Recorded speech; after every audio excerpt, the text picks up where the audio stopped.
जगत पूज्य मुनि पुंगव श्री सदासागर जी महाराज जी के चरणों में मेरा बारंबार नमोस्तु नमोस्तु नमोस्तु। हे जगत पूज्य महाराध्य, सुनने में आता है कि हथकरघा सम्यक दर्शन के वात्सल्य और प्रभावना दोनों अंगों को पुष्ट करता है। यह किस रूप में होता है, कृपया जिज्ञासा का समाधान करें। कोई भी चीज है अपने अभिप्राय के ऊपर आधारित है। अभी जैसे मैंने कहा ना कि वो लोग इतने दुख में है, उनका परिवार, और हमें हर तरफ के सहयोग की जरूरत है। हमारे पास जो कुछ भी है हमें उनके प्रति देना चाहिए।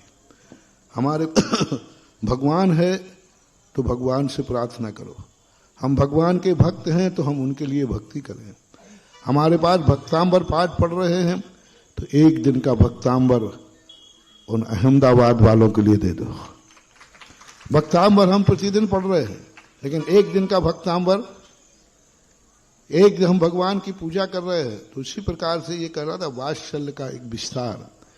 इसी प्रकार हथकरघा में एक वात्सल्य भाव पूज्यवर को आया कि उन गरीब लोगों के लिए जो इस संसार में जी रहे हैं लेकिन उनकी आजीविका नहीं मिल पा रही, और आजीविका के कारण से वो ना तो समृद्ध हो पा रहे, ना कुछ अच्छे कार्य कर पा रहे तो उनको ऐसा धंधा मिले जो मजदूरी और नौकरी की अपेक्षा स्वाभिमान के साथ जी सके।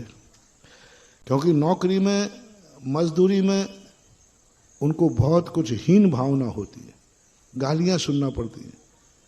और जब स्वयं का धंधा भली छोटा सा हो, लेकिन स्वयं का धंधा तो स्वयं का ही कहलाता है, तो ये करुणा कहलाती है। और करुणा के रूप में भी वात्सल्य अंग प्रकट होता है।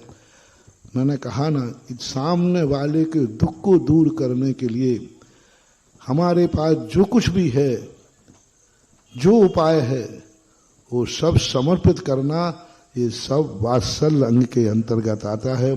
हथकरघा भी इसी का एक उपक्रम है।